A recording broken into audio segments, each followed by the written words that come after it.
오늘은 사형제도에 대해서 한 말씀 드리겠습니다.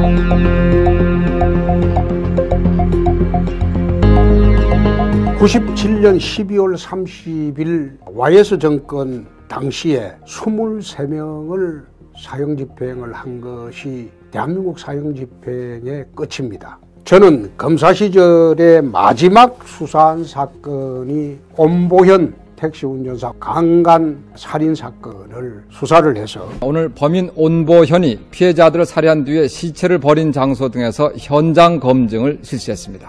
그렇게 심성이 황폐해진 원인은 나중에 경찰부터 시작해서 검찰에 넘어와서 자세히 조사를 해봐야 되겠죠. 심성이 황폐입니다. 네. 사형 선고를 받아냈고 그 온보현은 95년 12월에 사형 집행이 되었습니다. 지금 대한민국의 2018년 12월 현재의 수용 중인 사형 확정자가 61명입니다. 그 중에 유영철이라든지 이런 흉악범도 포함이 되어 있습니다. 이 사형 집행을 지금 왜 안 하고 있느냐? 우리 형사소송법 463조를 보면 사형은 법무부 장관이 집행명령을 하게 되어 있습니다. 강제로, 강제조항입니다. 그런데 97년 12월 30일 이후에 사형 집행이 없습니다. 사형 확정 후에 6개월 이내에 재심 신청이 없을 때는 법무부 장관은 반드시 사형 집행을 하기로 되어 있습니다. 강제조항입니다. 만약 법무부 장관이 이걸 하지 않으면 직무유기죄를 범하는 겁니다. 97년 12월 30일 이후에 모든 법무부 장관이 직무유기죄를 지금 범하고 있습니다. 그러면 우리나라가 이러냐? 우리나라보다 더 인권국가로 생각하는 미국의 예를 한번 보겠습니다. 미국 같은 경우에는 아직도 사형 집행을 하고 있습니다. 2018년도 이미 25명을 미국은 사형 집행을 했습니다. 일본 같은 경우에 2018년도 7월에 옴진리교를 포함한 13명의 사형 집행을 했습니다. 이미 아베 정권이 들어오고 난 뒤에 수십 명을 사형 집행을 했습니다. 사형 집행을 하지 말자고 하는 그분들은 사형수의 인권 문제만 거론합니다. 그런데 왜 죽은 사람의 인권은 생각하지 않습니까? 또 죽은 사람의 가족의 고통은 생각하지 않습니까?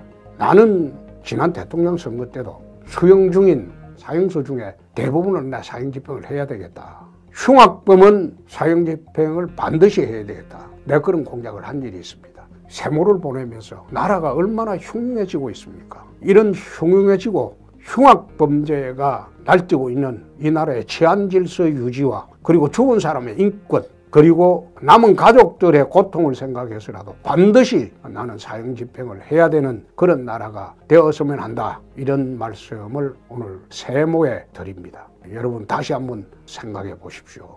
살인자의 인권만 중요하고 피살자의 인권은 생각지 않는 나라, 피살자의 가족들의 고통은 생각하지 않는 나라, 그게 나는 정상적인 나라라고 보지 않습니다.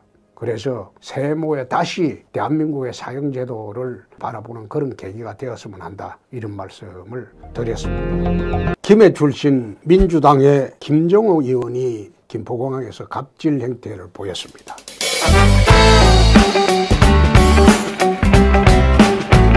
그냥 갑질 행태가 아니고 젊은 24살짜리 공항공사 직원 말을 들어보면 이것은 범죄적 행태입니다. 결론적으로 말씀드리면 직권남용에 의한 권리행사 방해죄입니다. 나는 이거 고발이 되면 피해갈 수 없다고 봅니다. 왜 그러냐? 이 정권이 직권남용 권리행사 방해죄로 걸어가지고 징역 보낸 박근혜 정권의 사람들이 참 많습니다. 김기춘, 조윤선 그리고 김종착인가 그 다음에 거기에 문체부 장관도 아마 들어가 있죠. 그 사람들에 대해서 지금 전부 실형을 살고 있어요.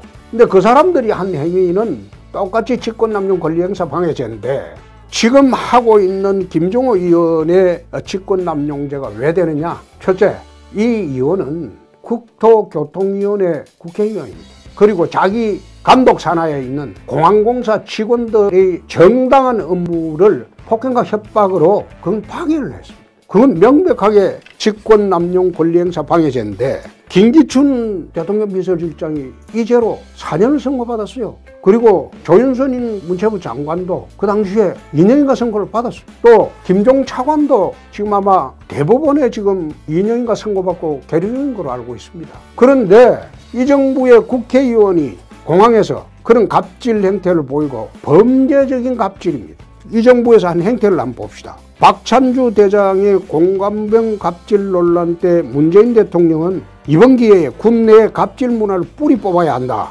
일부 문제 인사를 징계하는 수준에 그쳐서는 아니 된다. 이렇게 해서 박찬주 대장의 옷을 벗기고 모욕을 주고 수사를 했는데 공관병 갑질 사건이 무혐의 처분됐습니다. 다른 별개의 뇌물 사건 180몇만 원인가 그거로 옷을 벗기고 징역을 보냈습니다. 또 한진그룹의 조현아, 조현민, 조양호 씨 부인 갑질 논란 때 추미애 민주당 대표는 조양호 회장의 자녀들은 전부 사회적 무리를 일으켰다. 사법당국은 이 사람들에게 엄격하게 책임을 묻고 민주당은 조양호 일가에 대해서 국적기 이름을 계속 부여해야 하는지 검토하겠다. 이런 말까지 했습니다. 그럼 이렇게 한 사람들이 공항갑질, 박찬주 대장에 대한 갑질 행태를 보인 사람들이 또 박근혜 정부의 대통령 비서실장과 그리고 문화체육부 장관을 하던 조윤선 장관도 실형을 다 보낸 사람들입니다. 그러면